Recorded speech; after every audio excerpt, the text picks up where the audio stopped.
Si Tomoki ay isang degenerate loser na namuhay ng boring na buhay hanggang sa nakilala niya ang isang freak angel na muntik na siyang matamba. Gayunpaman para makabawi pinagbigyan siya ng anghel ng anumang hiling kaya pinili niyang simulan ang pagpalakpak sa kanya at sa lahat ng kaibigang anghel. Nagsimula ang lahat ng paulit-ulit na nakikita ni Tomoki ang kakaibang babae sa kanyang panaginip ngunit sa tuwing susubukan niyang hawakan ito lilipad ito at madyay gising.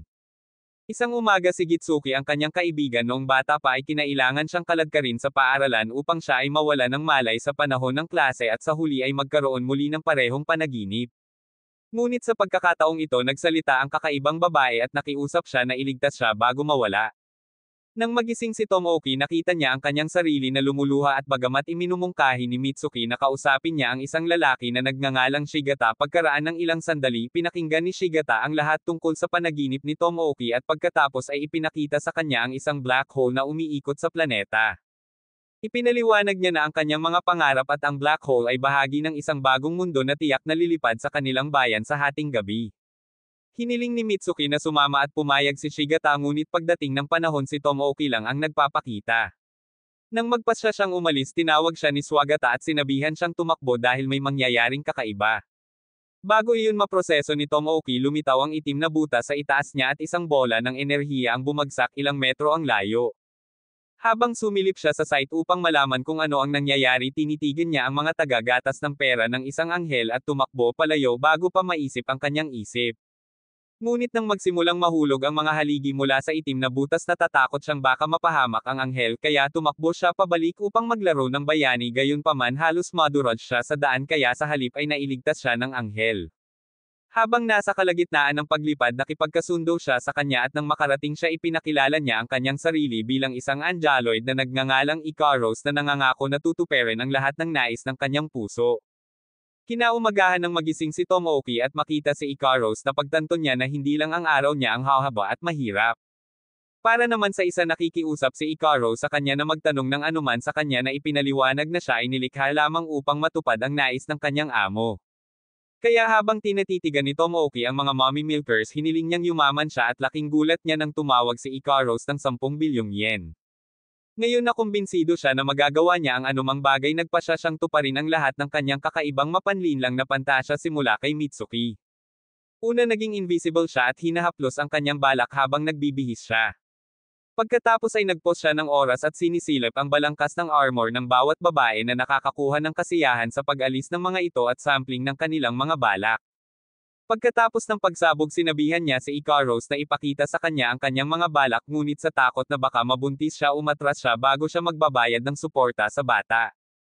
Pagkatapos ay binibigyan niya ng pahinga ang kanyang kahilingan pabirong sinasabi na ang lahat ng gusto niya ngayon ay pandaigdigang dominasyon ngunit nagising sa susunod na umaga na bigla nang malaman na pinawi na ni Ikaros ang lahat mula sa pag-iral.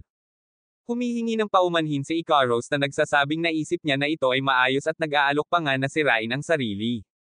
Ngunit nang malapit na niyang hilahin ang gatilyo tumalon si Tomoki sa kanya habang umiiyak na nagmamakaawa sa kanya na manatili sa kanya. Ipinagtapat niya kung gaano niya pinagsisisihan ang pagkawala ng lahat at hinihiling na sana ay panaginip lang ang lahat. Sa kanyang sorpresa nagising siya kinaumagahan upang malaman na bumalik sa normal ang mga bagay at sinabi sa kanya ni Ikaros na ginawa niya ito sa ganoong paraan. Nagpasalamat siya sa kanya ngunit nang tanungin niya kung seryoso siya sa kanilang pagsasama sinabihan lang siya ni Tomoki na gawin ang anumang gusto niya. Nang umagang iyon habang nagbibihis si Mitsuki para sa paaralan nakita niyang hindi na akma ang kanyang balak sa kanyang plot armor at nakiusap na huminto na sila sa paglaki. Kapag siya ay tapos na tinawag niya si Tomoki upang maghanda para sa paaralan ngunit dahil wala siyang natanggap na anumang tugon siya ay nagtungo sa bahay ni Tomoki upang gisingin siya at natagpuan lamang siya sa ibabaw ng Ikaros. Habang sinusubukang ipaliwanag ni Tomoki ang kanyang sarili binigay sa kanya ni Mitsuki ang pagbugbog ng kanyang buhay na hinihiling na malaman kung sino si Ikaros. Kahit nasabihin sa kanya ni Tomoki ang totoo pilit niyang pinaniwalaan ito at sa huli ay nakakuha siya ng maraming atensyon kapag dumating siya sa paaralan kasama si Ikaros. Nang maglaon ipinagtapat niya kay Sugate na siguradong si Ikaros ay mula sa bagong mundo. Kaya pinayuhan niya si Tomoki na tumira sa kanya hanggang sa makahanap siya ng higit pang mga detalye tungkol sa kanyang pinagmulan. Gusto ni Mikako ang ideya dahil ang pamumuhay kasama si Ikaros ay nangangahulugan na mapalakpak ni Tomoki ang kanyang interstellar kitty. Ngunit pinigilan iyon ni Tomoki dahil ayaw niyang putulin ni Mitsuki ang kanyang sausage. Sinabihan niya si Ikaros na umuwi na kaya iniabot niya sa kanya ang isa sa kanyang na-update na vision card bago siya umalis. Sa panahon ng mga lektura nagpasya si Tomoki na huwag gamitin ang hindi napapanahong card na ibinigay sa kanya ni Ikaros ngunit nagkamali siya ng pag-iisip tungkol sa pagkakaroon ng kakaibang mga kakayahan sa plano.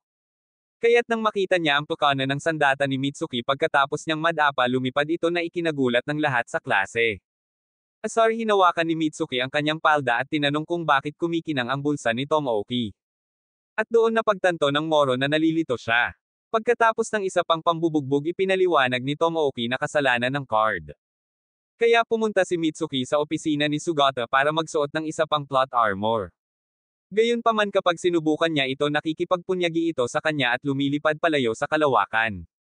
Naguguluhan iniisip ni Sugata kung ano ang nangyayari kaya nananatili siya sa silid sa susunod na subukan ni Mitsuki ang isa pa. Gayunpaman kahit na sinubukan ni Mitsuki ang lahat ng uri ng plot armor kabilang ang mga kakaibang iminumungkahi ni Sugata lumipad sila palayo. Ngunit sa halip na makaramdam ng sama ng loob para sa kanya mas gusto ni Tomoki na mananatili siyang ganoon sa natitirang bahagi ng kanyang buhay at nadudugo siya sa ilong habang iniisip iyon. Sa sandaling iyon napagtanto ni Sugata na ang lumang card ay maaaring magbigay ng hindi malay na kagustuhan ni Tomoki kaya upang subukan ang kanyang teorya hiniling niya sa kanya na gumawa ng isang kahilingan. Sa sandaling gawin ni Tomoki ang card ay nagiging cuffs at agad niyang inilagay ang mga ito kay Mitsuki mapaglarong inamin na palagi niyang gustong gawin iyon. Sa takot ipinaalala ni Mitsuki sa kanya na walang nasa ilalim ng kanyang palda at ang kanyang paws ang pusa ay ipapakita kapag umihip ang hangin. Nagkataon umihip ang hangin ngunit bago masulyapan ni Tomoki kung ano ang nasa ilalim nagpakita si Ikaros at sinira ang pinakamalaking balangkas na ipinakita sa lahat ng ani at dear recaps. Tinanong niya si Tomoki kung ano ang gusto niya kaya kapag humiling si Tomoki ng plot armors nag-activate si Ikaros ng card na tumatawag sa lahat ng plot armors mula sa mga babae sa loob ng 60 milya na radius. Dahil dito ang lahat ng mga floodgate ng mga babae ay nag-uudyok ng maraming kontrol at ang kanilang mga plot armors ay bumuho sa mukha ni Tomoki. Ngunit kapag sinubukan niyang singhutin ang mga ito lahat sila ay lumipad sa labas ng bintana patungo sa kalawakan at kahit papaano ay nakatanggap siya ng panibagong pambubugbog mula kay Mitsuki. Habang siya ay nagpapagaling hiniling ni Sugata kay Ikaros na ipaliwanag kung ano ang nangyari kaya't inihayag niya na ang lahat ay dahil sa card na maaaring magpadala ng kahilingan ng order para sa iba't ibang bagay sa isang entity na tinatawag na synapse. Sa kaalamang ito pinagsasama-sama ni Sugata ang mga bagay-bagay at napagtanto na ang plot armor ni Mitsuki ay lumipad sa simula dahil hindi ito nagustuhan ni Tomoki at na ang cuffs ay isang paraan lamang para sabihin sa kanya na gawin ang gusto niya. Bagamat sinabi pa rin ni Tomoki na kasalanan ng card binigyan siya ni Mitsuki ng tingin at lumingon kay Sugata para tanungin kung ano ang susunod niyang gagawin. Sinabihan lang siya ni Sugata na magsuot ng plot armor na gusto ni Tomoki kaya pinapante niya sina Ikaros at Mikako sa isang shopping spree para makakuha ng maraming plot armors. Sa pag-uwi pinangangalagaan ni Tomoki ang palda ni Mitsuki para pigilan ito sa pag-akyat at pinahintulutan pa itong maglakad sa buong katawan niya para hindi makita ni Sugata ang kanyang refleksyon sa pool ng tubig. Ngunit nang umihip ang hangin at itinaas ang palda ni Mitsuki inihagis niya ang kanyang panloob na Barry Allen at pinipigilan si Sugata na makakita ng tanawin. Sa sandaling marating nila ang kanyang bahay tinulungan ni Ikaros si Mitsuki na subukan ang mga bagong plot armors ngunit habang lumilipas ang mga oras lahat sila ay lumilipad. Naiinis iniisip ni Mitsuki kung hindi man lang gusto ni Tomoki na magsuot siya ng plot armor ngunit iginiit ni Ikaros na subukan niya ang isa pa na kahawig ng dati niyang suot. Nakakagulat kapag ginawa niya ito ay kasya at kahit ang cuffs ay natanggal. Habang si Tomoki ay masaya na sa wakas ay bumalik na sa normal ang mga bagay si Sugata ay nagtataka kung bakit ang huli ay magkasya ngunit sinabi ni Tomoki na tapos na siyang mag-isip tungkol sa mga armor ng plot sa ngayon. Nang gabing iyon nakikipag-ayos siya kay Mitsuki at kahit na may nararamdaman siyang paraan tungkol sa pamumuhay niyang mag-isa kasama si Ikaros sinabi niyang cool siya dito. Pagkatapos ay tinawag siya ni Tomoki dahil sa pagsusuot ng kaparehong uri ng plot armor mula noong mga bata pa sila at iyon ang nangyari sa kanya na ang lahat ng nangyari ngayon ay kasalanan niya. Asar ibinato niya ang mga bagay sa kanya habang si Ikaros ay tahimik na nanunood habang lumilipad ang lahat ng nawawalang sandata sa kalangitan sa gabi kinabukasan. Nadidismaya si Tomoki habang nagpupumilit siyang lutisin ang isang problema sa takdang aralin sa matematika mula sa kanyang pangit na kasuklam-suklam na guro. Isinasaalang-alang niya ang pagkuha ng isang card mula kay Ikaros upang gawin ang lansihin ngunit isinara iyon ni Mitsuki dahil ginulo niya ang mga bagay noong huling beses na binigyan siya ng card. Habang tinatakpan niya ang kanyang malaking bibig hindi mapigilan ni Tomoki na titigan ang kanyang plano mula sa ilalim ng mesa ngunit nahuli siya sa akto nang siya ay nagpatuloy upang tingnan ng mabuti. Matapos bigyan siya ng isang karapat-dapat na pambubugbog iminungkahi ni Mitsuki na makipagkita sila kay Sugata upang tulungan sila sa kanilang problema sa matematika ngunit nang makarating sila sa isang bahay na ipinangalan sa kanya napagtanto nila na hindi siya nakatira doon. Pagkatapos ay nagpakita si Mikako at nag-alok na dalhin sila upang makilala si Sugata. Tila nakatira siya sa isang tolde sa tabing ilog at nagulat si Tomoki na ang isang tulad niya ay isang brokay. Nang maglaon tumulong si Sugate sa kanyang takdang aralin sa matematika kaya sa kalagitnaan ay tinawagan niya si Ikaros at hiniling sa kanya na lutisin ang natitira. Naniniwala siya na dahil siya ay isang oncloid na nilikha ng synapse dapat ay mayroon siyang higit na mataas na kakayahan sa pag-compute. Nakapagtataka mabilis itong natapos ni Ikaros para lamang makita ni Tomoki na wala siyang nalutas. Nakita ni Sugate na hinala na hindi niya malutas ang matematika ngunit pumayag pa rin siyang tapusin ang takdang aralin. Kapag tapos na siya pinasalamatan siya ni Mitsuki at Tomoki para sa tulong at nag-alok pa nga na bayaran siya bilang kapalit ngunit sinabihan lang niya si Tomoki na tingnan ang isang bagay sa kanyang computer. Ipinakita niya sa kanya ang satellite view ng bagong mundo na nagpapaliwanag na ito ay nakatigil sa itaas ng lungsod ng ilang sandali at ang isang bagay na tulad nito ay hindi pa nangyari noon kahit na hindi ito nakikita ni Mikako kapag siya ay tumangala. Ipinaalala ni Tomoki kay Sugate na nakita na niya ito dati na ilang araw na ang nakalipas at parang may butas sa kalangitan sa gabi.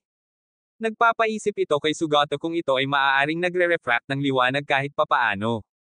Kaya para linawin ang mga bagay sinabihan ni Tomoki si Ikaros na tingnan.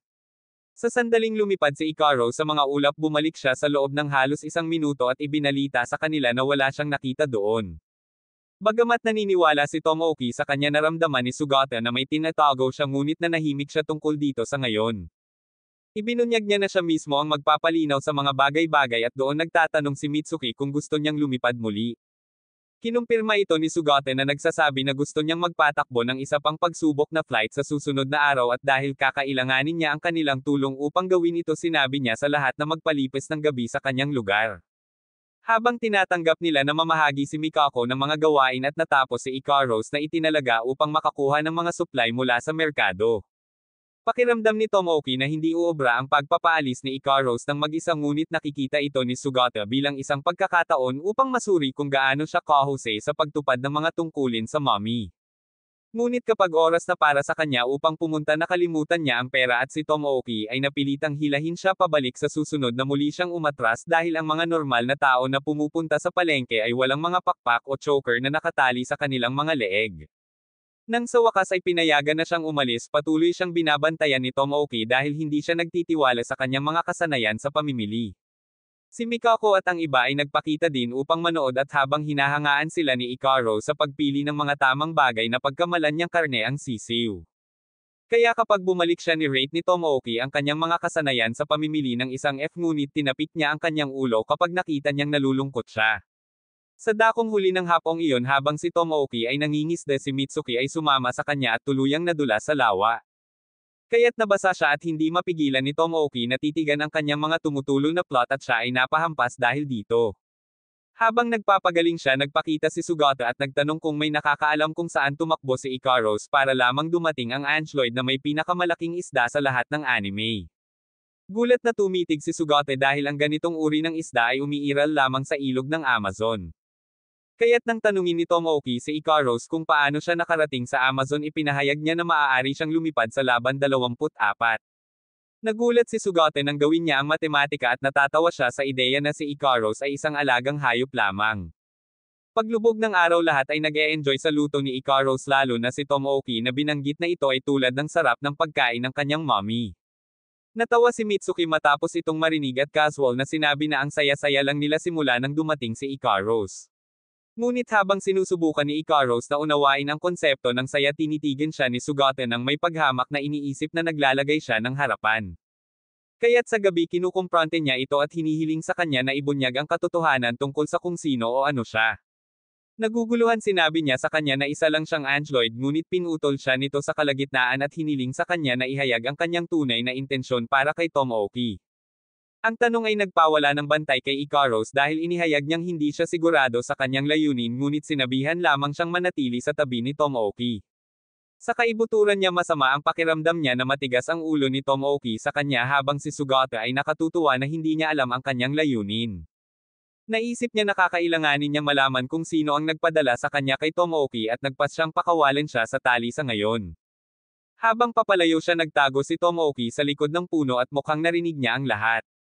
Kinabukasan pagkatapos ng isang nabigong pagtatangka sa paglipad kasama si Tomoki nagpakita si Ikaros na hinihiling kay Sugata na ipaliwanag ang pakiramdam ng saya.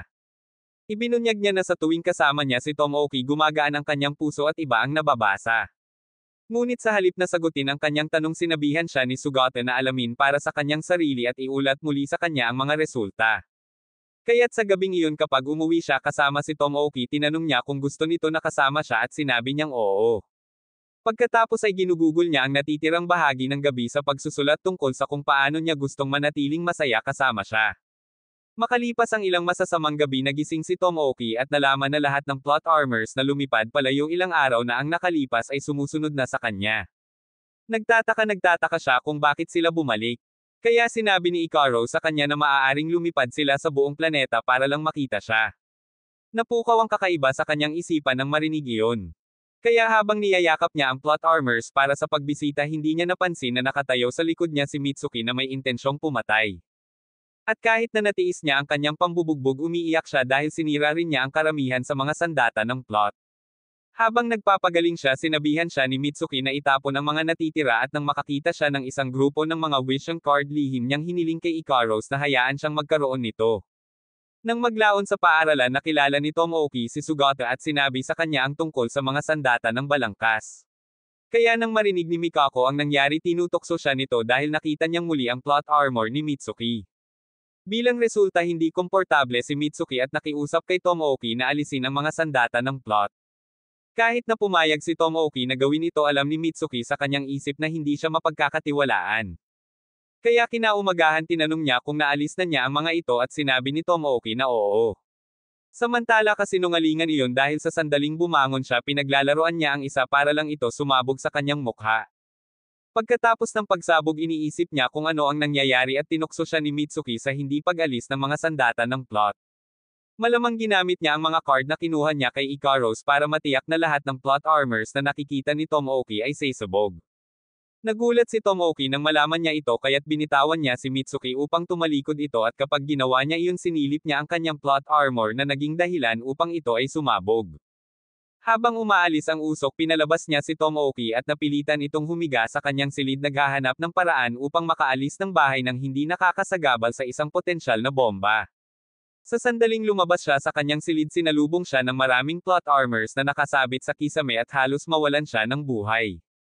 Bagamat kahit papaano ay nakaligtas siya sa isang ito piniringan niya ang kanyang sarili sa pag-asang maiwasang makakita ng anumang plot armors para lamang sa isa na sumabog sa kanyang mukha kapag hinawakan niya ito. Nang sapat na siya sa mga pagsabog nagpasya siyang tumalon sa bintana ngunit binati siya ng maraming plot armors na isinabot niya sa labas kagabi. Sa pagkakataong ito ang pagsabog ay nagpaalis kay Hey Senador sa mundong ito at kahit na siya ay muling nabuhay isa pang hanay ng mga plot armor ang sumabog kapag nakita niya ang mga ito sa banyo. Pansamantala nagkakaroon ng field day si Ikaros kasama si Mitsuki namimili ng mga cute na plot armors na kasya sa kanyang mga S-rank milk jugs. Kapag siya ay tapos na si Mitsuki ay nag-e-enjoy sa tanghalian kasama niya kung saan nagkwento siya tungkol sa kung paano niya gustong maging kaibigan. Ipinaliwanag niya na noong bago pa lang siya sa bayan palagi siyang nasa loob ng bahay mula noong siya ay may sakit at si Tomoki ang tanging kaibigan niya. Noong kaarawan niya malungkot siya dahil walang pumunta sa kanya pero napasaya siya ni Tomoki nang dumaan ito at inalok siya ng cake. Sa kasalukuyan binanggit niya na kahit na madalas kumilos si Tomoki hindi bababa sa siya ay isang mabuting tao. Habang nagsasalita siya nanginginig ang buhok ni Ikaros at napagtanto niyang nasa panganib si Tomoki kaya sinabi niya kay Mitsuki na kailangan nilang suriin siya. Gayunpaman nang dumating si Mitsuki sa bahay si Tomoki ay tumakbo palabas ng pintuan at unang nakipagsagupaan ang kanyang nakabalangkas na sandata. Nang mapansin niyang may gumagalaw doon napagtanto niyang luto na siya dahil malapit nang sumabog ang kanyang plot armor. Nagkamalay si Tomoki ilang minuto pagkatapos ng pagsabog at napagtanto na pinasabog si Mitsuki sa kanyang bahay. Habang iniisip niya kung ano ang susunod na gagawin, hinikayat siya ni Mikako na pumasok sa bahay at subukang iligtas si Mitsuki. Nilagyan pa nga niya siya ng hangin bulletproof vest at iba pang bagay na nagpapawis na nagbibigay sa kanya ng motivational speech kung paano niya kailangang magpakatatag at gumawa ng mga bagay-bagay. Habang nasa loob ng bahay, tumakbo si Mitsuki mula kay Tomoki dahil sumabog ang kanyang plot armor at walang nagsesensor sa kanyang mga pay. Nang makita siya ni Tomoki na pumasok sa kanyang silid, nakiusap siya sa kanya na huwag buksan ang kanyang aparador, ngunit hindi niya ito pinapansin at sa huli ay nakita niya ang kanyang koleksyon ng maanghang na magazine. Para lumala pa, ang isang card na inilagay ni Tomoki sa isang closet ay nag-activate ng sarili nito at nagiging panty na robot. Si Tomoki pala ang nagtakda ng bagay para protektahan ang kanyang koleksyon at ngayon si Mitsuki ay nasa gitna nito. Habang nag-iisip siya ng paraan para mailigtas siya, naalala niya ang matatalinong salita ng kanyang lolo at naglakas loob siyang harapin ang panty robot. Sa kalaunan, iniligtas niya si Mitsuki at pagkatapos ay inatake ang panty robot gamit ang isang sumasabog na plot armor trick upang talunin ito. Bagaman sumabog ang kanyang bahay, pinalakpakan siya ng mga kapitbahay na parang isang bayani nang makitang nailigtas niya si Mitsuki. Gayunpaman, ang isang magandang titig sa mga pukana ni Mitsuki ay nagdudulot ng kanyang makamundong pagnanasa, kaya nang mapansin niya ang kanyang sausage, binibigyan niya siya ng pambubugbog na nararapat sa kanya. Sumama si Tomoki kay Ikaros upang mag-almusal at kung ano ang natitira sa kanyang nawasak na bahay habang kumakain sila.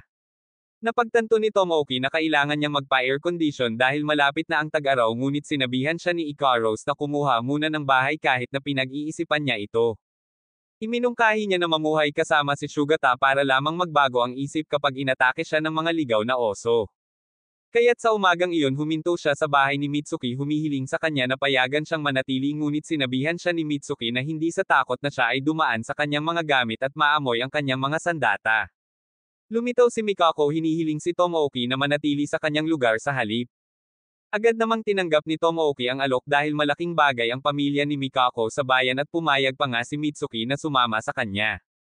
Pagdating sa tirahan ng Satsuki Tain, binigyan sila ng ama ni Mikako ng king-style welcome na ikinagulat ni Tomoki.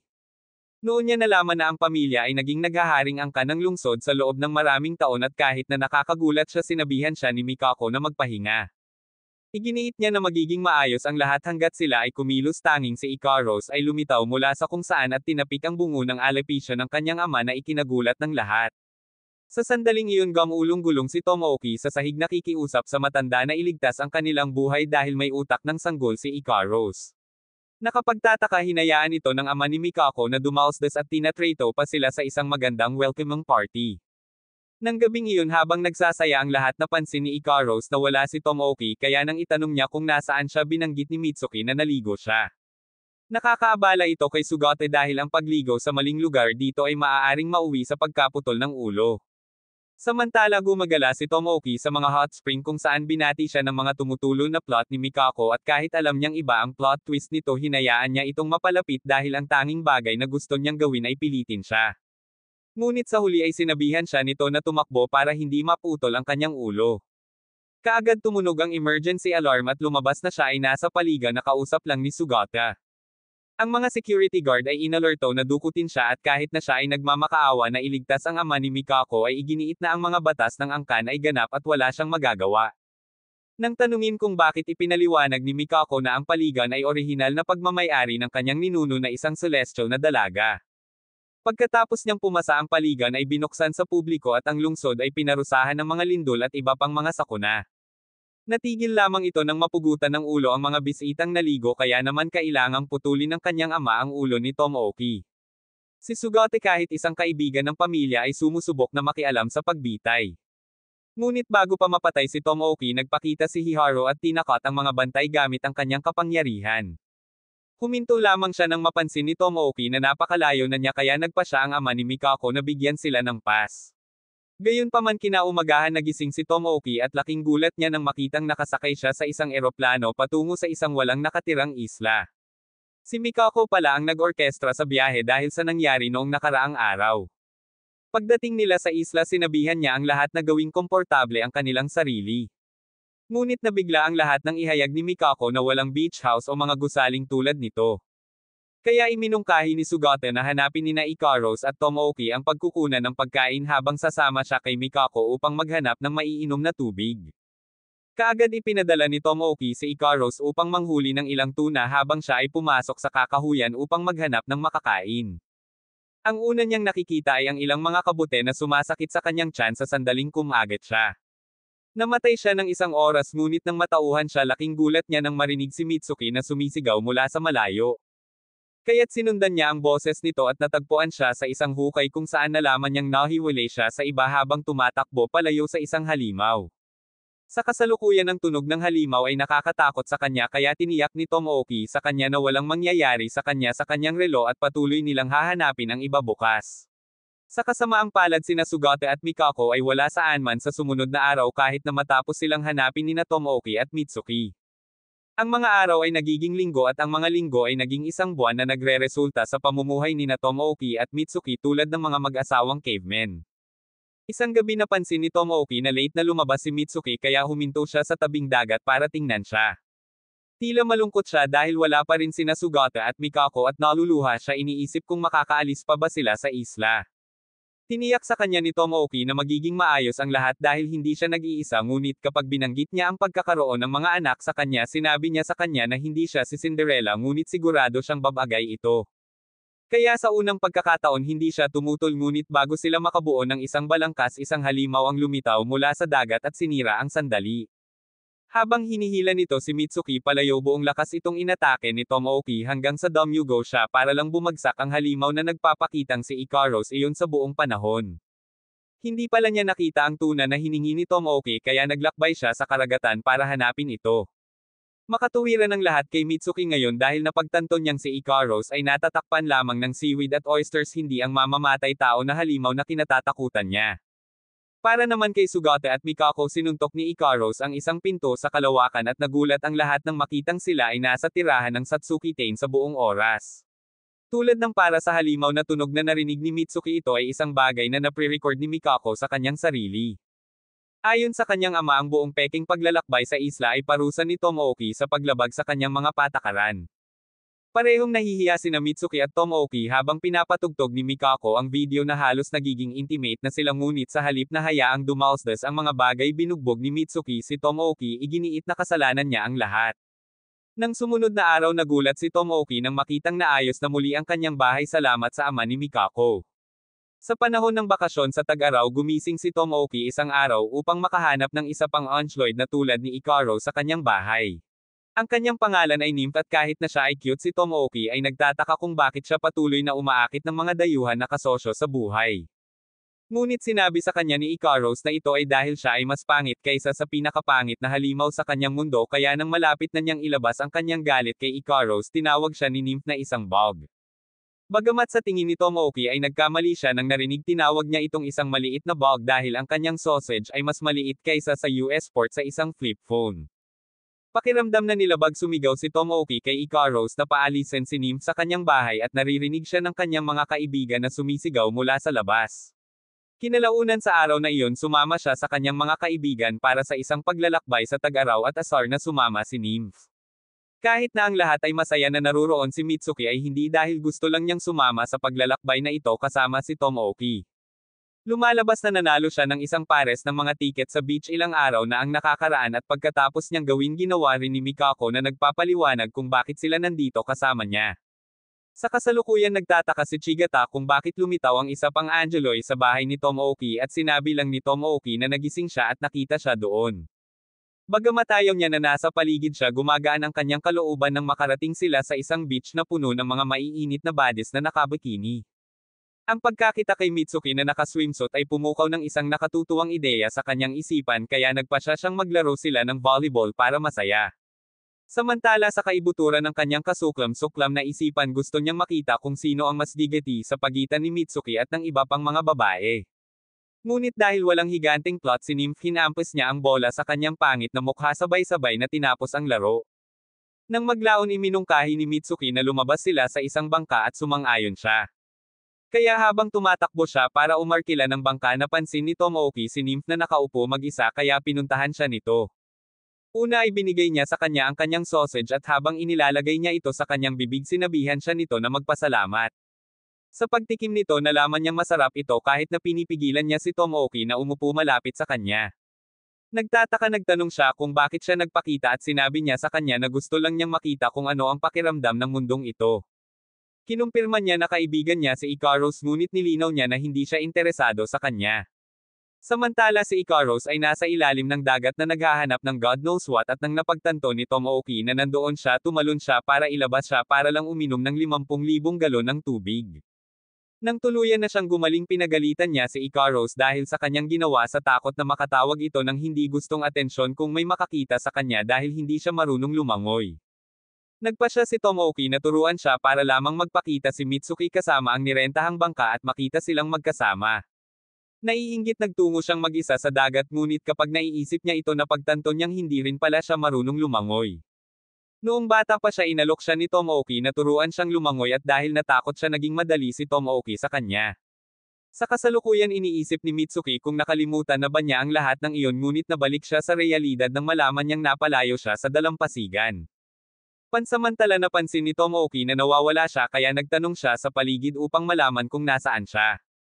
Nang maalala niya na kasama sana siya sa bangka tiningnan niya ang dagat at nakita niyang lumulubog na siya. Nang walang pag-iisip sumisid siya sa dagat upang iligtas siya at tinulungan siya ni Nymph na maabot siya ng mas mabilis. Sa kalaunan iniligtas niya siya at humingi ng paumanhin sa pagkansela sa kanya kanina ngunit sinabi niya sa kanya na huminto sa pagpunta sa dagat ng mag-isa dahil hindi siya marunong lumangoy. Nakakaganang loob ni Mitsuki nang marinig ito dahil sigurado siyang naalala nito na hindi siya marunong lumangoy. Gayunpaman nabalisa si Tomoki nang tinuruan niya si Ikaros kung paano lumangoy muli. Sa pagkakataong ito nababaliw si Mitsuki at binugbog siya na asar na halos hindi sila magkasama at ngayon ay may kasama siyang asarol na nagtuturo sa kanya na lumangoy. Kapag tapos na siyang turuan ng leksyon asar pa rin siya kaya iminungkahi niya na magpalipas sila ng gabi sa beach house. Sa gabi na panaginipan muli ni Tomoki ang kakaibang babaeng iyon. Ngunit sa pagkakataong ito sinabihan niya itong mag-ingat kay Nymph. Paggising niya laking gulat niya nang makitang nasa ibabaw niya si Ikaros. Ngunit ipinahayag niya na hindi siya natutulog. Nabigla sinabihan siya ni Tomoki na sumama sa kanya sa paglalakad. Kaya't sa daan nahanap niyang komportable na si Ikaros ay hindi nangangailangan ng anumang tulog. Pagkatapos ay iniisip niya ang tungkol kay Nymph at nagtataka kung pareho ang kanyang kinakaharap. Ngunit sa pagbabalik nakita niya itong napapalibutan ng isang grupo ng mga lalaki. Kapag sinabi niya sa kanila na palayain siya tumanggi sila dahil naging bastos siya sa kanila. At ang isa ay humawak sa kanya. Asar pinaandar ni Ikaros ang kanyang kapangyarihan at tumahimik lang siya kapag sinigawan siya ni Tomoki na huminto. This time asar na siya dahil tinakot niya ang mga lalaki. Samantala pinagmamasdan ni Shigata at Mitsuki ang lahat ng nangyari mula sa malayo. Habang papunta sila sa lungsod kinabukasan humingi ng paumanhin si Tomoki sa pagsigaw niya kay Ikaros na sinasabing bastos siya dahil ayaw niyang isipin ng mga lalaking iyon na siya ay isang halimaw. Pagkatapos ng summer vacation naghanda si Tomoki na umalis papuntang school kasama si Mitsuki. Kaya't sa kanyang paglabas sinabihan niya si Ikaros na alagaan ang bahay at siguraduhing hindi siya susundan nito sa paaralan. Sa sandaling umalis siya nakita ni Ikaros ang ibang mga estudyante na dumaraan sa bahay at naramdaman ang pagnanasa na sumama sa kanila. Kaya't nang mapansin ni Nymph sinabihan niya siyang sirain ang mga patakaran ni Tomoki at gawin ang anumang gusto niya. Nang maglaon sa paaralan nagulat si Tomoki nang ipahayag ng kanyang guro sina Ikaros at Nymph bilang mga bagong transfer na estudyante. Habang papunta sila sa kanilang mga upuan nakakakuha sila ng maraming atensyon mula sa kanilang mga kamag-aral habang si Tomoki ay halos hindi nakayanan na panatilihin itong magkasama. Kapag sapat na siya sa atensyon na nakukuha ng mga babae kinaladkad niya sila sa opisina ni Shigata para maipaliwanag nila kung ano ang nangyayari. Malamang gumamit si Nymph ng vision card para baguhin ang memorya ng guro sa paniniwalang siya ay isang transfer student. Ngunit habang nag-crash out si Tomoki iminumungkahi ni Shigata na maaaring magandang bagay na hayaan ang parehong mga Unchloid na manatili sa paaralan upang magkaroon sila ng pagkakataon sa isang normal na buhay. Pinag-isipan ito ni Tomoki at sumang-ayon sa kondisyon na hindi sila gagawa ng anumang bagay na magdadala ng hinala. Ang kanyang desisyon ay nasa sabik kay Mitsuki at ngayon ay inaasahan niyang ipakita sa mga bagong estudyante ang isa o dalawang bagay sa klase. Ngunit pagdating ng panahon mabilis niyang napagtanto na siya ang nangangailangan ng tulong hindi sila. Pagkaraan ng klase ay nahahati sa mga grupo para sa isang praktikal na sesyon sa pagluluto at napansin ng ilang estudyante na nawawala sina Ikaros at Nymph. Sa kanilang pagkabigla ang parehong mga Onsloid ay mabilis na pumasok sa klase na may dalang isang buong laki na isda at isang buong baka para sa sesyon ng pagluluto. Sa pagsisimula ng klase namangha ang lahat sa galing ni Ikaro sa pagluluto at maging si Mitsuki ay nagsimulang mahiya dahil hindi man lang siya marunong magluto. Para naman kay Nymph halos sunugin niya ang paaralan habang sinusubukang lutuin ang kanyang karne na nag-trigger ng mga emergency alarm. Sa klase ng matematika hindi pinapansin ni Nymph ang guro kaya naasar siya at binigyan siya ng mahirap na problemang lutisin. Ngunit ang kanyang kakakuhan ay nadudurog kapag madali niya itong nalutas at ganoon din ang ginagawa ni Ikaros kapag binigyan ng katulad. Nakapagtataka si Nymph na ganoon kagaling si Ikaros kaya pagkatapos ng English class sinabi niya sa kanya na maaaring sulit talaga ang pagdadala sa kanya sa paaralan. Sa lunch break tinanong ni Shigata si Tomoki tungkol kina Ikaros at Nymph. Samantala sina Nymph at Ikaros ay nakakakuha ng lahat ng atensyon mula sa mga lalaki at si Mitsuki ay nalulungkot dahil mananatili siyang walang asawa at walang pag-asa sa natitirang bahagi ng kanyang miserableng buhay. Bago matapos ang break hinailan ni Nymph si Ikaro sa isang tabi at nakipag-usap tungkol sa paggamit ng isa pang vision card. Kaya sa susunod na klase ang guro ng kimika ay nag-glitch out at nagsasama ng isang panauhing guro upang pumalit. Nang makita ni Tomoki na si Ikaros iyon natigilan siya at agad niyang napagtantong si Nymph ang nasa likod nito. Habang nagwawala siya ipinahayag ni Ikaros na gusto niyang turuan ang klase kung paano lumipad. Binuksan niya ang isang bintana at nagsimulang humingi ng mga boluntaryo para lamang mapili ni Shigata at Mikako si Tomoki. Sumang-ayon ng buong klase na gamitin siya bilang kanilang lab rat at gawing mas kapani-paniwala ang mga bagay. Ibinuko ni Ikaros ang kanyang mga pakpak at nagbibigay ng isang motivational speech tungkol sa paglipad. Sinabi niya na sigurado siyang lahat ay may haka-haka na mga pakpak sa kanilang mga likod. At kahit na ito ay tunog walang katotohanan Tomoki's utak na pupunta ang dined at siya ay nagsimulang maniwala sa mga bubuyog hanggang siya kahit na isaalang-alang ang tumalon sa labas ng bintana. Habang pinapalakpakan ng klase ang kanyang pangalan inabot sa kanya ni Shigata ang isang wingsuit at naghanda siyang tumalon. Kapag ginawa niya ito ang kanyang buhay ay kumikislap sa harap ng kanyang mga mata at siya ay nagising pagkaraan ng ilang oras at nakita niya ang kanyang sarili na nakabalot sa mga benda. Habang humahagulgol siya sa sakit humingi ng tawad si Ikaros at nangakong hindi na siya muling papasok sa paaralan. Ngunit nang makita kung gaano siya kalungkot muling nag-isip si Tomoki at sinabi sa kanya na maaari siyang magpatuloy sa pag-aaral kasama si Nymph. Kinabukasan sinamahan siya ng parehong angheloid sa paaralan at nakuha nila ang lahat ng atensyon mula sa mga babae. Sa ilang mga punto nakakita si Nymph ng isang ibon sa hall ng paaralan at nagpa siya na palayain ito na nagpaisip kay Tomoki kung ano ang nangyayari sa kanya. Sa locker room ng mga babae binuksan ni Ikaros at Nymph ang kanilang mga locker at nakita silang puno ng mga love letter mula sa mga lalaki. Nang malaman ni Nymph kung ano sila nagpa siya siyang itapon ang lahat ngunit sumigaw si Tomoki na dapat niyang isaalang-alang ang damdamin ng mga tao. Nang maglaon sinabi niya kay Shigata ang tungkol sa mga liham at isiniwalat ni Mitsuki na si Ikaros ay nasa silid-aklatan at binabasa ang mga ito dahil hindi niya naiintindihan kung ano ang pag-ibig. Pagkatapos ay tinanong niya si Tomoki kung naaakit na ba siya kay Ikaros at ang kanyang mukha ay nagsasabi ng lahat kapag sinabi niyang hindi. Sa silid-aklatan habang binabasa ng parehong angheloids ang kanilang mga sulat lumingon si Nymph kay Ikaros at sinabing pinagmamasdan siya ng maigi. Nagpatakbo siya ng status scan sa Ikaros at napagtanto na ang kanyang mga kakayahan alaala at emosyon ay pinaghihigpitan. Nang tanungin ni Ikaros kung ano ang nangyayari nagalit si Nymph at sinabi sa kanya na dati siyang Uranus Queen na nagpasindek sa buong synapse. Ngunit bago pa lumakad ang mga bagay pumasok si Shigata sa silid-aklatan at napilitang ihinto ni Nymph ang paksa. Habang naghahanap si Shigata ng isang libro hinarap siya ni Nymph sinabing kakaiba na binabasa pa nga ni Ikaros ang mga sulat dahil hindi niya naiintindihan ang pag-ibig. Bagamat naniniwala si Shigata na ang kanyang mga emosyon ay nakakulong nagtataka siya kung bakit kakaiba si Nymph at nagsimulang magtanong kung siya ay dumating sa Earth na may ibang layunin. Pagkalipas ng ilang araw tinulungan ni Mitsuki sina Ikaros at Nymph na sumubok ng yukata habang sumilip si Tomoki sa bintana para makitang mabuti ang kanilang mga plot. Ngunit siya ay nahuli at napilitang tumalon sa bubong. Kinaumagahan natigilan si Shigata nang makita niya ang kakaibang lalaking nagngangalang Judas na casual na naglalakad na may dalang baril at kabaong. Nang gabing iyon sa taunang pagdiriwang ng lungsod nakita ang parehong lalaki na nakaupo sa isang stall na pag-aari niya na nagpapakita ng tonelada ng mga armas at bala. At kahit na ang iba ay naiintriga sa kanyang setup, si Mitsuki ay natatakot kapag nakita siya nito.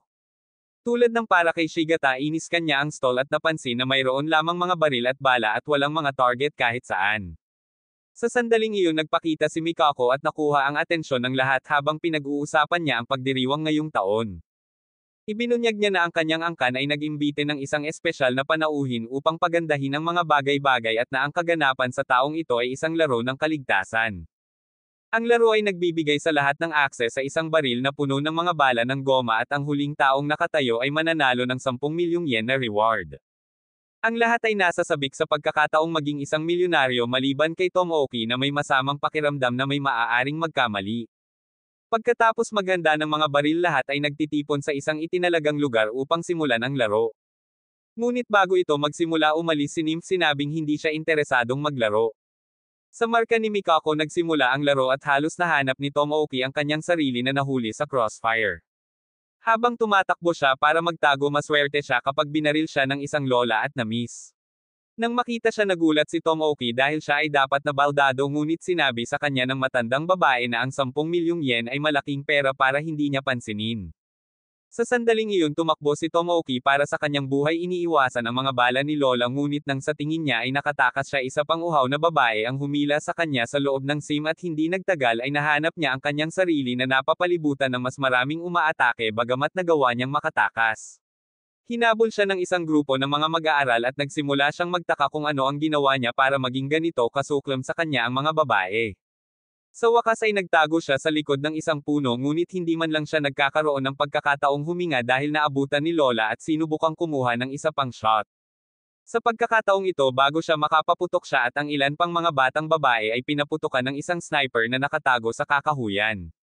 Si Shugata pala ang sniper at sinimulan niyang ihulog ang mga target isa-isa, ngunit nang malapit na niyang ilabas ang huli na pagtanto niyang may isa pang sniper sa kakahuyan, si Mikako. Nang makita nila ang isa't isa, pareho silang nagpaputok ng putok na sumabog sa itaas mismo ng ulo ni Tomoki.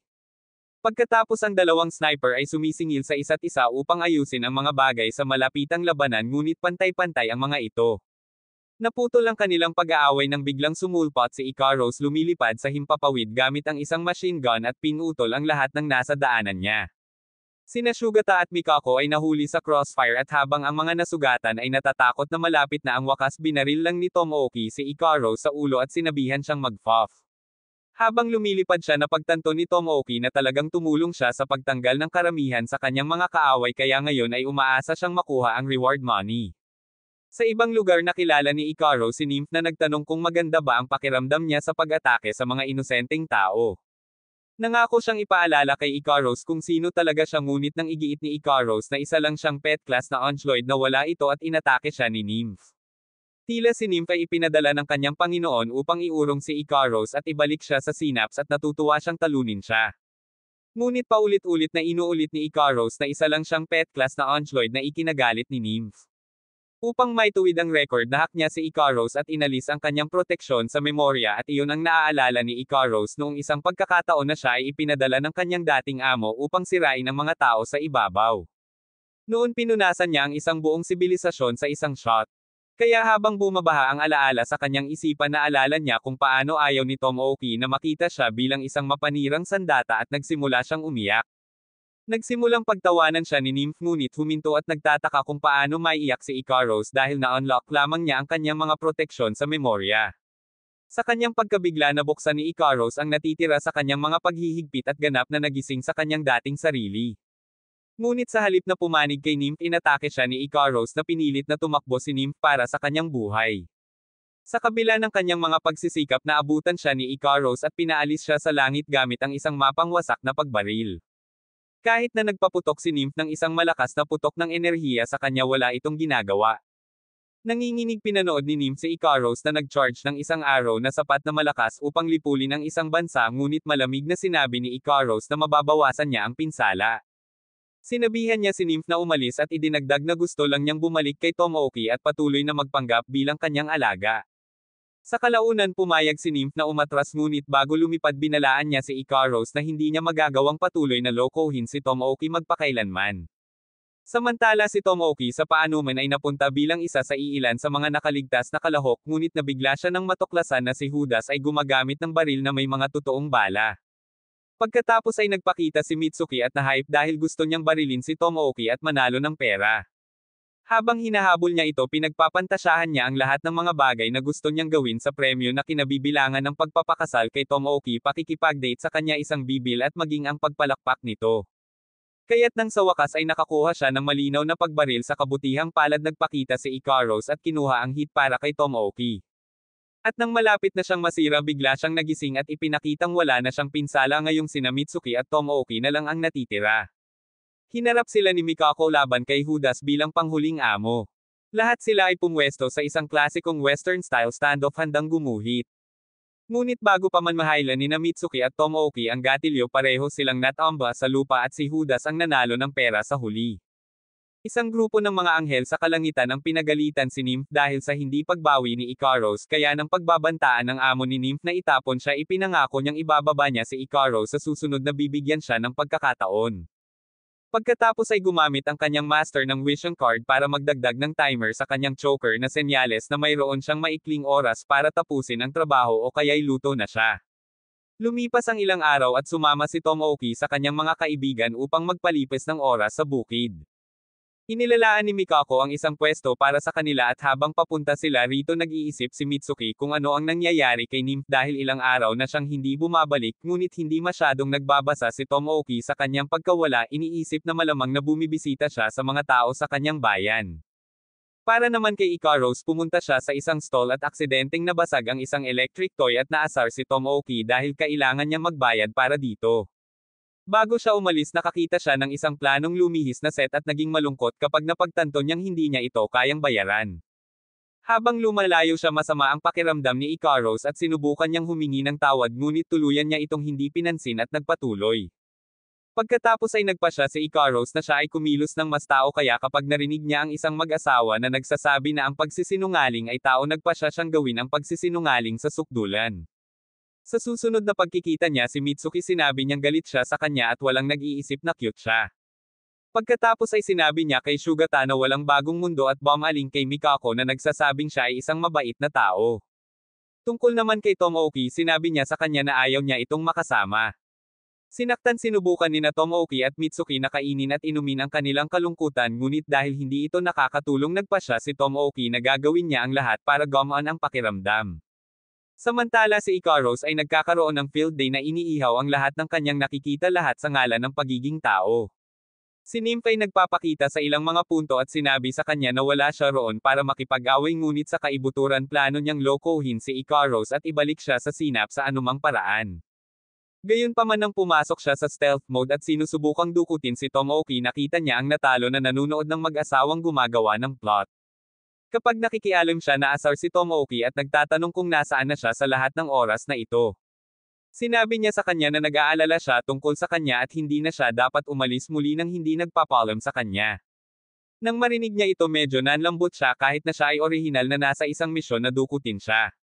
Napilitan pa siyang samahan si Tomoki pabalik sa bukid para lang malaman na gusto niya itong tumulong sa pagbebenta ng basura para makalakam siya ng pera para mabili ang masamang lalaking nakita niya kanina. Ngunit nang huminto ang kanyang mga kaibigan sa kanyang stall sinabi sa kanya ni Shugata na maaaring hindi siya makakuha ng anumang benta. Sa sandaling iyon nakuha ni Mitsuki ang ideya na magsimula ng isang cooking stall kasama si Ikaros habang si Mikako ay nag-set up ng isang tindahan ng baril at si Tomoki ay nawala ng mga potensyal na customer. Nakaramdam ng pagkadismaya humingi ng tulong si Tomoki kay Nymph at iminungkahi niyang magsimula ng food stall tulad ng sa Mitsuki. Walang pag-aaksaya ng oras nagtayo si Tomoki ng pancake stall ngunit nawalan siya ng mga babaeng customer pagkatapos maghatid ng mga pagkain batay sa laki ng kanilang mga pitchel ng gatas. Sinubukan pa niyang ibenta ang plot armor ni Mitsuki at ang kanyang OnlyFans picture album para lang mahuli sa kalagitnaan ng deal at bugbugin hanggang mawala ang lahat ng damit niya. Habang siya ay nagpupumilit na makabangon mula sa nakakahiyang pambubugbog nakikita niya ang mga mag-asawa na may pinakamagandang oras sa kanilang buhay at nagseselos. Kaya't sinimulan niyang salakayin sila ng mga pancake at napaiyak na asar na hindi pa rin niya kayang bayaran ang mga patay. Si Nymph ay nanunood habang siya ay nag-crash out at napagtanto na ang gusto lang niya ay maging sikat sa mga babae. Kapag nakumpirma niya ito, ginagamit niya ang kanyang mga kapangyarihan upang gawing kaakit-akit ang lahat ng kababaihan. Sa sandaling ito ay sumipa lahat ng mga batang babae ay kumupkop sa kanya at napagtanto niyang may isang bagay na dapat na mas mahaba at mas mahirap kaysa sa lahat ng iyong sausage. Kaya tumakbo siya at bumalik na may malaking pasukan sa race lahat ng mga babae sa pag-ibig sa kanya upang pabili sila ng kanyang inumin sa kanyang bagong stall. Ang kanyang plano ay gumagana habang ang mga batang babae ay nagsimulang mag-order ng mga inumin, ngunit ayaw ni Nymph na siya na ngayon ang errand girl na pinilit na tulungan siya. Kaya't nang masyadong malayo si Tomoki at sinabihan ang mga batang babae na uminom kasama ang kanyang sausage, nagseselos si Nymph at binaligtad ang spell ng pagiging kaakit-akit na naging dahilan upang matalo at iwanan siya ng mga babae. Matapos maubos at itapon, nagpupumilit si Tomoki na mabawi ang natitira sa kanya, ngunit napagtanto niyang si Nymph ang may pananagutan at inalis ito dahil mayroon na siyang sapat na pera para bilhin ang namatay. Tumakbo siya pagkatapos magpasalamat sa kanya at nagsimula siyang makaramdam ng ilang uri ng paraan para sa kanya. Samantala, nalaman ni Shigata na si Ikaros ay nagsisinungaling sa buong panahon at nagtatanong kung bakit. Kapag isiniwalat niya na nagsisinungaling ang mga tao at sinusubukan niyang maging mas tao, naiintindihan niya ang kanyang pananaw at nalaman niyang masasaktan si Tomoki kung hindi rin niya malalaman ang katotohanan. Kaya't sa paglubog ng araw nang dumating si Tomoki, kinumpirma ni Shigata na si Ikaros ay nagsisinungaling sa buong oras para lang subukan at kumilos ng mas tao. Excited si Mitsuki matapos itong marinig dahil ibig sabihin hindi sinasadya ni Ikaros ang lahat ng sinabi nito sa kanya kanina. Pero napilitang sabihin ni Ikaros na mabait na tao si Mitsuki para lang hindi masaktan ang kanyang damdamin. Para naman kay Tomoki, kinumpirma ni Ikaros na gusto niya itong makasama at medyo gumaan ang pakiramdam niya. Nang gabing iyon, humingi ng paumanhin si Ikaros kay Tomoki para sa lahat ng gulo na naidulot niya kanina, ngunit tinalikuran niya ito at sinabing cool siya. Masama pa rin ang pakiramdam ni Ikaros kaya humihingi siya ng tapat na opinyon nito tungkol sa kung ano ang iniisip nito sa kanya sa halip na direktang sumagot. Sinabi sa kanya ni Tomoki kung paano siya hindi kailanman itinuturing na normal bilang isang bata. Noon puno siya ng kuryosidad at mahilig sa pakikipagsapalaran, kaya pinamunuan niya ang kanyang mga kaibigan sa kabundukan upang mag-explore, ngunit ang ilan sa kanila ay nasaktan.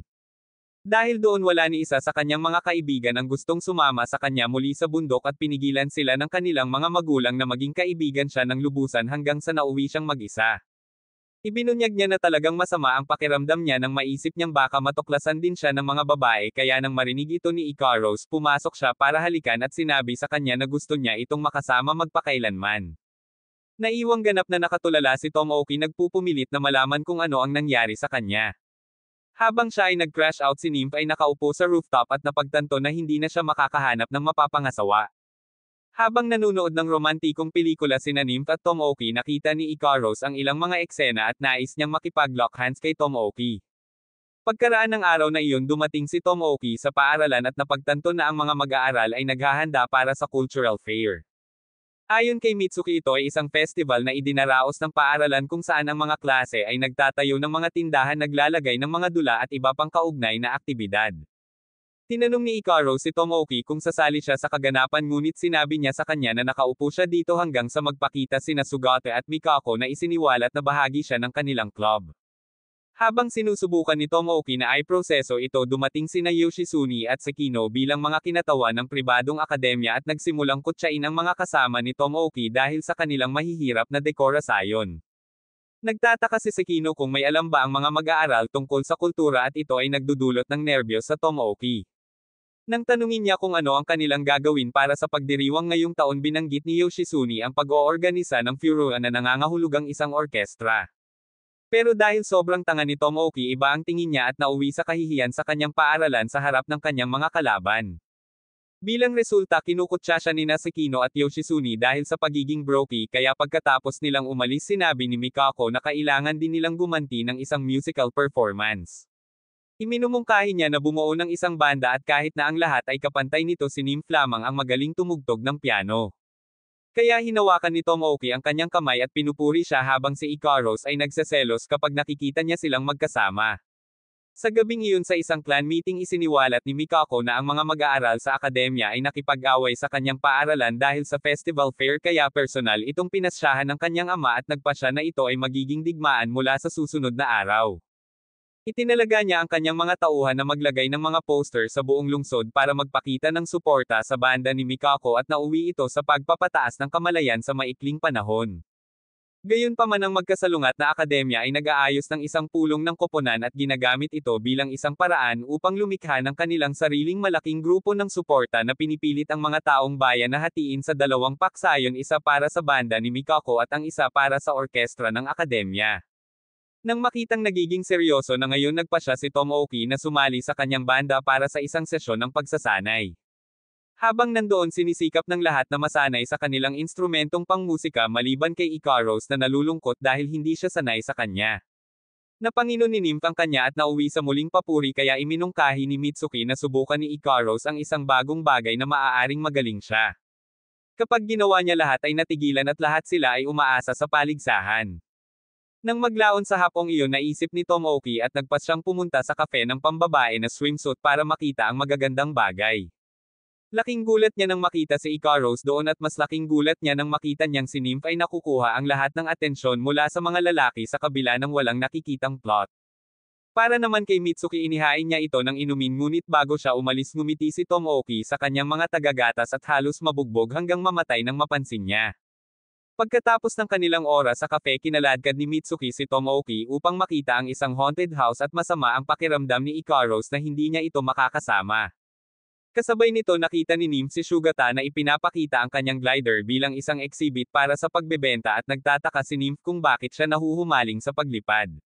Sinabi niya sa kanya na hindi palaging sikat ng araw at bahaghari ang nasa kalangitan ngunit sinabi ni Sugata na alam na niya mula sa paraan ng pag-arte nila ni Ikaros.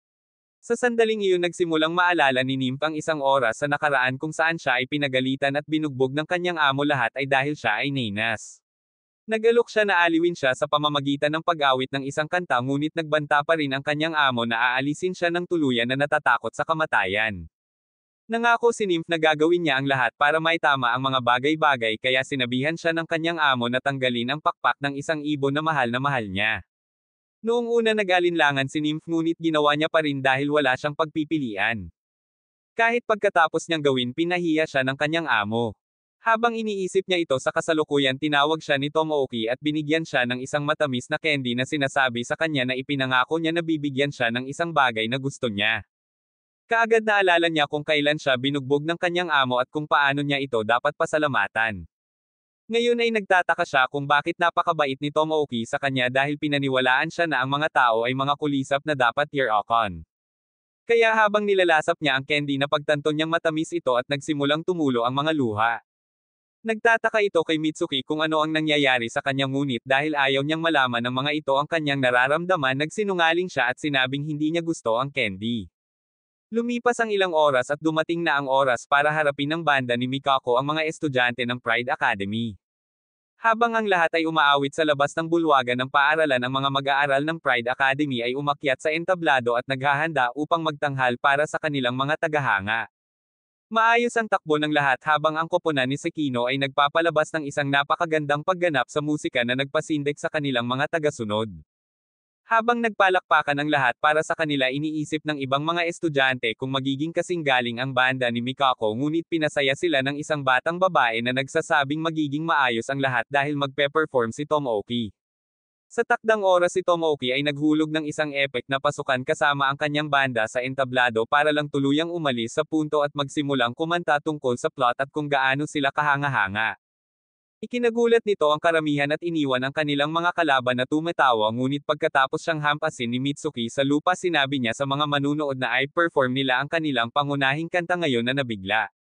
Napilitan si Yoshizune na panoorin habang kinukuha ni Ikaros ang mic at nag-iisa ng isang kanta gamit ang kanyang napakagandang boses habang si Tomoki at ang iba ay nagsisilbing backup instrumental. Naiwang tulala ang mga tao nang matapos silang mag-perform at ang banda nila ang nanalo sa musical contest. Pagkatapos ng lahat sumali si Tomoki sa kanyang koponan upang magdiwang at mag-toast sa kanilang tagumpay at lahat sila ay pinupuri si Ikaros para sa pagtulong upang masiguro ang panalo. Nang maglaon tinanong ni Shigata si Tomoki kung pupunta siya sa bonfire ngunit sinabi niyang hindi dahil ang mga mag-asawa lamang ang pinapayagan. Noon sinubukan nina Mitsuki Ikaros at Nymph na magtanong kung sasama siya sa kanilang ngunit nalilito siya kung sino ang pipiliin. Nakapagtataka iminumungkahi ni Nymph na kunin niya si Ikaros sa halip at sinabi rin ni Mitsuki ang parehong bagay iginiit na ito ang magiging gantimpala ni Ikaros para sa pagsusumikap sa panahon ng paligsahan. Sa wakas pumayag si Tomoki na lumabas kasama si Ikaros at sa wakas ay nakipag-lock hands siya sa kanya. Ngunit nang magsimula siyang magtaka kung okay lang sa kanya na maging napakasaya dahan-dahan niyang tinanggal ang kanyang kamay at ipinapalagay na siya ang sandata na kinasusuklaman ni Tomoki. Kinaumagahan naisip ni Ikaros ang tungkol sa siga ng kagabi at iniisip kung may tatago pa ba niya ang katotohanan kay Tomoki. Sa kaibuturan niya gusto niyang malaman kung ano ang nasa isip nito. Samantala abala siya sa pag-iisip kung paano siya makakalusot sa paligan ng mga babae. Kinabukasan nasa sabik si Mikako na sumama sa mga babae sa pampublikong paligan at ganoon din si Tomoki. Alam kung anong uri siya ng tao iniisip ni Mikako na hindi ito magtatapos ng maayos ngunit iginiit ni Tomoki na siya ay inosente. Samantala pinaplano niyang gamitin ang isa sa mga card ni Ikaros para mapasaya niya ang mga babae ngunit nalaman siya ni Mitsuki at kinumpiska ang lahat ng card mula kay Ikaros. Frustrated nagtampo si Tomoki habang kinukutya siya ni Nymph dahil sa pagiging masyadong halata. Naiwan na walang pagpipilian nagtapat siya kay Shugata humihingi ng tulong upang makalusot sa paligan ng mga babae. Noong una tumanggi si Shugata ngunit nang iminumungkahi ni Tomoki na maaaring umiral ang bagong mundo sa paligan ng mga babae. Since it's been forever since they saw girls bathing he changed his mind. Pagkatapos ay isiniwalat ni Shugata ang isa sa mga vision card ni Ikaros at nagmungkahi ng isang ligaw na plano kung saan si Tomoki ay magiging isang babae upang siya ay payagang sumali sa mga babae. Nang gabing iyon ginamit ni Tomoki ang card at naging babae at natigilan si Nymph nang makita siya. Nang makumpirma ni Ikaros na stable na ang kanyang vitals pumunta si Tomoki sa isang tindahan para mamili ng mga plot armors at natarante siya nang malaman niyang nagdaragdag ang mga babae ng mga pad sa kanilang mga milker. Sinubukan niya ang isang set kumilos ng cute sa harap ni Nymph at nauwi sa pagkumbinsi sa kanya na bumili din ng isa pagkatapos siyang purihin. Kinabukasan sinimulan ni Tomoki ang kanyang plano na maging tanyag sa paaralan kaya't nakasalubong niya ang isang lalaki at hindi sinasadyang nahulog sa paraang makita ng lalaki ang kanyang balak. Gaya ng inaasahan ng dude ay agad na nagsimulang magka-crush sa kanya sa pag-aakalang si Tomoki ay isang tunay na babae ngunit si Tomoki ay tumakas bago sila makapag-usap.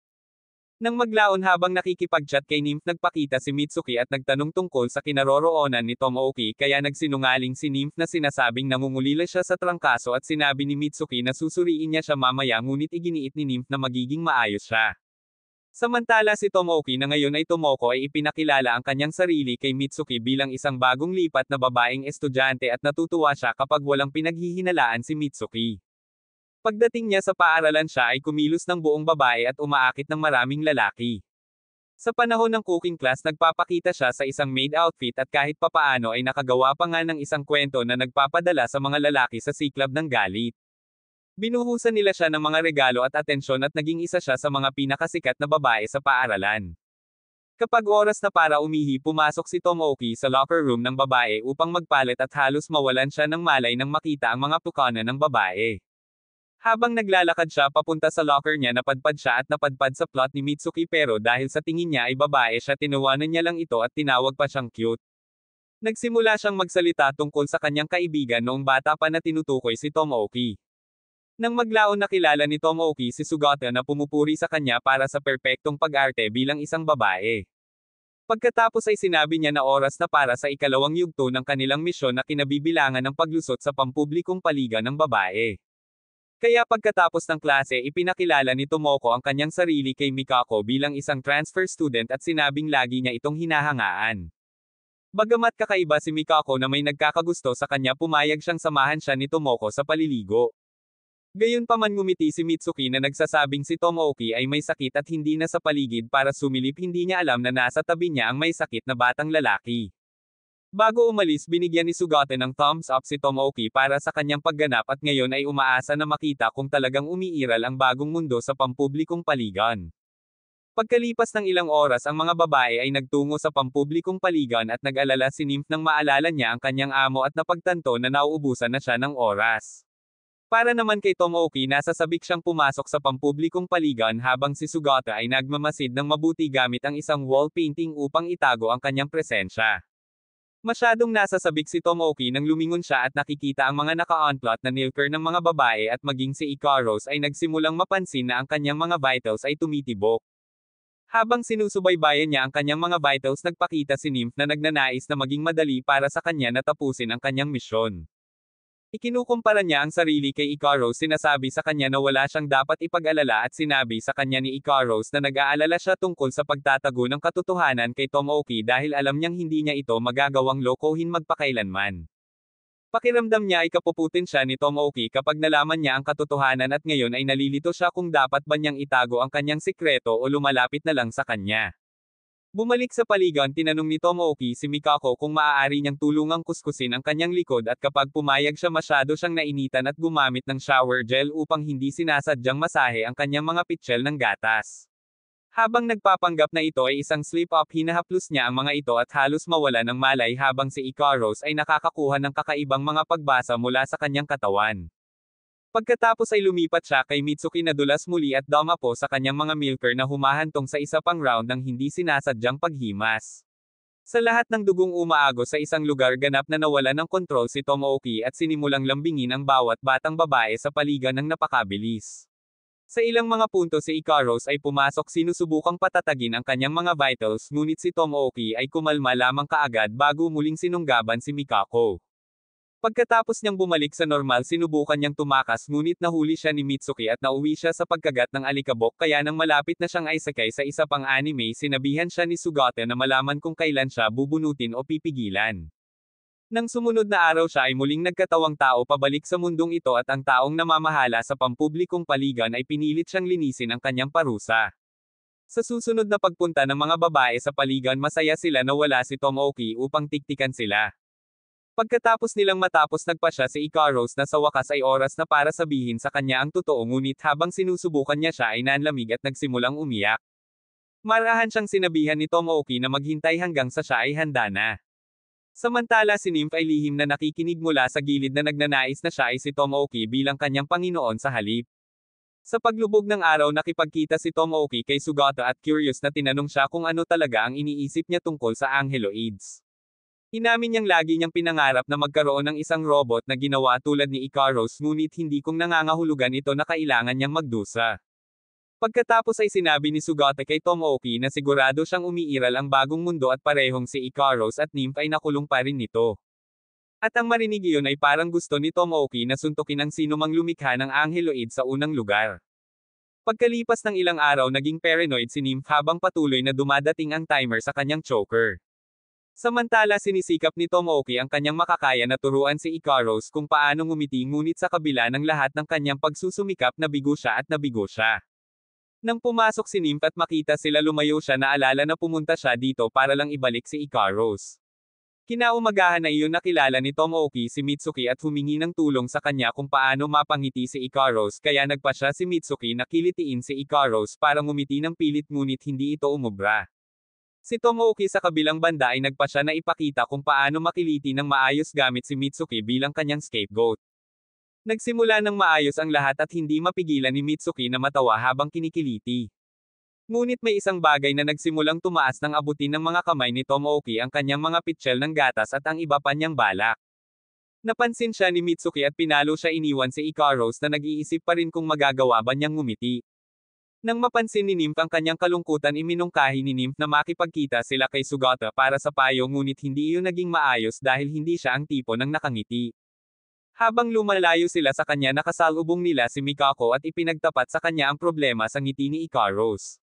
Nang tanungin kung kailan siya ngumingiti, casual na sumagot si Mikako na kadalasang nangyayari ito kapag sinasaktan niya ang isang tao gamit ang isang matigas na stick. Dahil sa inspirasyon, nagpasya si Ikaros na subukan ito. Kaya sa susunod na makita niya si Tomoki, hinabol niya ito gamit ang isang matigas na stick at sinubukan siyang bugbugin. Tumakbo si Tomoki para sa kanyang buhay, ngunit sa kabila ng kanyang mabilis na mga binti, nahuli siya at na-spaghettified. Tumitingin si Mikako sa bintana at tumatawa, ngunit kahit na sinusunod niya ang kanyang payo, hindi pa rin ngumingiti si Ikaros. Sa pag-uwi, lahat ay nakakita ng isang pinalamanan na teddy na Pasko at napagtantong malapit na ang Pasko. Iminumungkahi ni Mitsuki na lahat sila ay may Christmas party sa lugar ni Tomoki, umaasa na makakatulong ito kay Ikaros na ngumiti sa wakas at inaasahan ito ng lahat. Kinagabihan nagtataka si Ikaros kung bakit napakahirap para sa kanya na ngumiti kahit na ang lahat ng kanyang mga paghihigpit ay tinanggal na. Sinabi sa kanya ni Nymph na marahil ay dahil nilikha siya para sa labanan ngunit itinuro ni Ikaros na hindi rin niya nakitang ngumiti si Nymph. Dahil dito ay naalala ni Nymph ang isang pagkakataon na binugbog siya ng kanyang amo at napapanood lamang ni Ikaros na siyang huling pagkakataon na naalala ni Nymph na ngumiti. Sa kasalukuyan nararamdaman ni Ikaros na may bumabagabag kay Nymph ngunit mabilis na binago ni Nymph ang paksa. Kinabukasan nagising si Tomoki at lumabas para mag-almusal, laking gulat niya nang makita niya si Ikaros na nakangiti sa kanya sa unang pagkakataon. Ngunit ang mga bagay ay mabilis na nagiging kakaiba kapag na-corner niya siya at sinusubukang sukal siya ng kanyang mga milker. Ngunit bago niya maipakita sa kanya kung bakit siya tinawag na kambing sa lalamunan, na pagtanto niya na ang mukha nito ay natigil sa lugar, kaya't si Nymph ay daga na inihayag na ginamit ni Ikaros ang pandikit upang peking ngiti.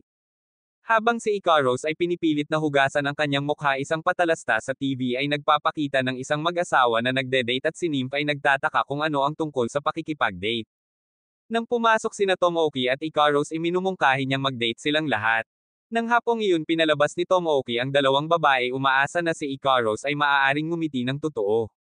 Sinabihan niya ang mga babae na bilhin ang anumang gusto nila, kaya pumili si Ikaros ng 1 toneladang pakwan. Habang walang binibili si Nymph, tahimik na nag-iisip kung karapat-dapat pa ba siya ng regalo. Dinala sila ni Tomoki sa sinehan ngunit pinipilit siya ng mga awkward na litrato ng pelikula ng mga babae na manirahan sa amusement park. Sa parke nakita ni Ikaros na nagsasaya si Tomoki at hindi pa rin niya magawang ngumiti, ngunit nang makita niyang hinawakan ni Nymph ang kamay ni Tomoki, may kung anong kirot sa loob niya. Nang maglaon sa zoo, umalis si Tomoki upang kumuha ng tsaa at sa kanyang pagkawala inamin ni Nymph na nais niyang si Tomoki ang kanyang Panginoon. Inihambing niya ang mga nakakulong na hayop sa kanilang mga choker at nagtataka kung posible pa ba ang kalayaan. Pagkatapos umirap siya at tinanong si Ikaros kung matutuwa si Tomoki kung makakatakas ang mga hayop. Kaagad naisip ni Ikaros si Tomoki na nakangiti at nag-transform sa battle mode. Binubuksan ang mga kulungan at pinalaya ang bawat hayop sa kasamaang palad para kay Tomoki. Ang mga hayop sa zoo ay nagiging mabangis at hinahabol siya na parang siya ang pangunahing pagkain sa araw. Nawalan siya ng katinoan pati na rin ang kanyang mga damit at sa loob ng ilang minuto tumawag ang mga zookeeper sa pulisya at militar.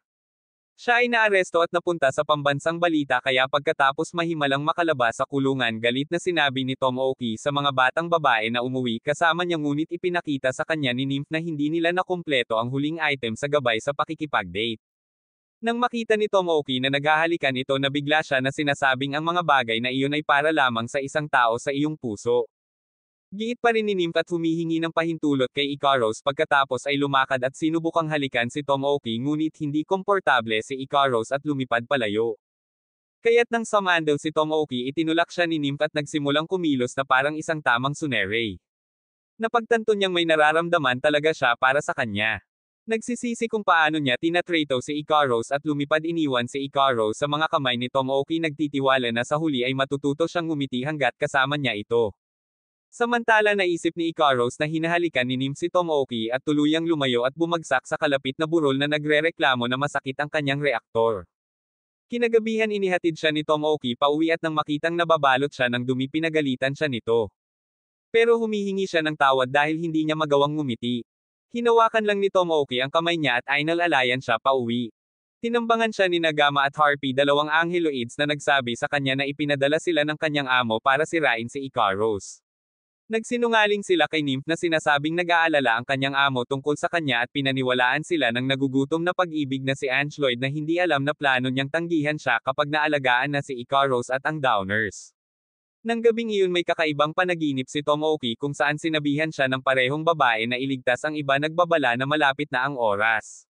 Nagising siya kinaumagahan para lang sabihin sa kanya ni Ikaros na wala na si Nymph. Sabi ni Ikaros sa iba na abala sa pagdedekorasyon ng lugar para sa Pasko. Kaya't nang tanungin ni Tsundere si Tomoki kung siya ang dahilan ng pagkawala ni Nymph, naalala niyang halos halikan siya nito at itinanggi ito. Pagkatapos ay binanggit ni Tsundere na nakita niya si Nymph na lumilipad sa kagubatan na mukhang nalulumbay. Nagsisimula ng mag-alala ang grupo, ngunit tiniyak ni Tomoki sa kanila na babalik siya sa gabi upang magdiwang at sa ngayon pinakamahusay na tapusin ang dekorasyon. Tumungo si Sugate sa ilog upang putulin ang isang malaking puno habang tinutulungan ni Ikaros si Sohara na maghurno ng cake. Sa kusina ipinakita ni Mitsuki kay Ikaros ang isang photo album na dinala niya para sa party, ngunit habang binabalikan ni Ikaros ang mga larawan nagsimula siyang makaramdam ng kakaiba. Samantala kinukumbinsi ni Nagama at Harpy si Nymph na gamitin ang kanyang kakayahan upang tulungan si Ikaros sa isang bitag. Pumayag si Nymph ngunit sa kondisyon na kakausapin muna niya si Ikaros at kumbansihin siyang pumunta ng mapayapa. Bumalik sa bahay habang binababa ni Sohara ang mga larawan, sinasalamin ni Ikaros ang mga salita ni Nymph at sinimulang tanungin ang kanyang layunin habang nagdadahilan siya sa sarili. Naramdaman ni Mitsuki na may mali at sinubukan siyang buksan, ngunit nang walang sinabi si Ikaros hinayaan siya ni Mitsuki, umaasang babalik siya sa lalong madaling panahon. Sa labas nakita ni Ikaros si Tomoki na may dalang mga dekorasyon at lumapit para magpaalam. Humingi siya ng paumanhin para sa problema nila ni Nymph at sinabi sa kanya na mahal niya siya. Pagkatapos tinanggal niya ang kanyang jacket, nagpaalam at naghubad. Dumiretso siya sa bunganga na dulot ng gama. Sa paglapag ni Jelloid naramdaman ang presensya ni Nymph sa malapit at lumipad patungo sa kanya. Samantala galit na hinahanap siya ni Tomoki, tinitingnan ang paaralan at kung saan-saan pa. Sa wakas ay nagpakita si Sagata at tinuro ang lokasyon ni Ikaros gamit ang mga kalkulasyon at data mula sa Skywatchers. Balak niyang dalhin si Tomoki doon sakay sa kanyang bike, ngunit biglang sumulpot si Mikako. Bumalik sa larangan ng digmaan, nahanap ni Ikaros si Nymph na umamin na siya ay ipinadala upang ibalik siya.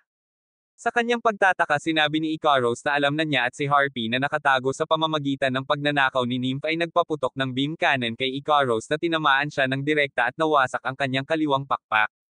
Samantala tumatakbo pa rin si Tomoki nang mag-snap ng daliri si Mikako at tumawag ng limo. Nang malapit na silang umalis nagpakita si Mitsuki at hiniling na sumama, at kahit nag-aalangan si Tomoki pumayag siyang kunin siya. Bumalik sa bukid sinisigawan ni Nymph si Nagama at Harpy dahil sa paglabag sa kanilang kasunduan, ngunit casual nilang inamin na nagsinungaling sila at wala na siyang silbi ngayon. Habang tinatangka nilang tapusin si Ikaros nagpakawala si Nymph ng malakas na hiyaw na nagpatalsik sa kanila at nagsimula siyang isipin na siya ang nanalo. Sa kanyang pagkabigla ang parehong Angeloids ay mabilis na nakarecover at inipit si Nymph na natanggal ang kanyang magagandang pakpak. Narinig ni Ikaros habang sumisigaw si Nymph sa sakit at nagsimulang mag-ayos. Kasama si Tomoki at ang iba pang malapit nag-transform siya at naghahanda para sa labanan. Bago lumipad humingi siya ng paumanhin kay Tomoki at inamin na siya ang palaging armas na kinasusuklaman niya. Ngunit sinabi sa kanya ni Tomoki na alam na niya at ang dahilan kung bakit hindi niya nais na maging sandata siya ay dahil naawa siya sa kanya. Pagkatapos sa isang pambihirang sandali ng katapatan tinawag niya itong isang matamis na babae at sinabing natutuwa siya na ganoon siya dahil ngayon ay makakatulong siya na iligtas si Nymph sa kanyang marka.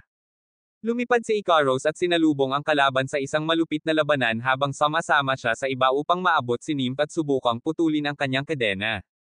Binalaan sila ni Nymph na maaaring hindi sila mabuhay, ngunit wala silang pakialam dahil kaibigan niya sila na antig sa kanilang mga salita. Sa wakas ay naunawaan ni Nymph kung ano ang kaligayahan at habang pinuputol nila ang kadena ngumiti siya at isang malaking sinag ng enerhiya ang sumabog mula sa kanya at bumaril sa malalim na kalawakan. Sa himpapawid na kaharap ni Ikaros ang Gamma Angeloids at bagamat sinusubukan nilang puspusin siya ng mga numero, inactivate niya ang sistema ng Uranus at sinindihan ang mga ito tulad ng ika-4 ng Hulyo. Habang kumukupas ang liwanag nawala ang mga Angeloids kasama nito at bumalik si Ikaros sa kanyang mga kaibigan. Nang gabing iyon habang nagtitipon ang lahat upang ipagdiwang ang Pasko at ang kaarawan ng mga Angeloids, niregalo sila ni Tomoki at sa unang pagkakataon ngumiti si Ikaros. Napansin ng lahat ngunit nang hilingin sa kanya ni Tomoki na subukang muli mabilis siyang bumalik sa kanyang karaniwang ekspresyon. Makalipas ang ilang minuto hinalukay nila ang kanilang mga pagkain at kumuha ng group photo na nagpapatibay sa kanilang pagsasama. Dinadala tayo nito sa pagtatapos ng video ngayon.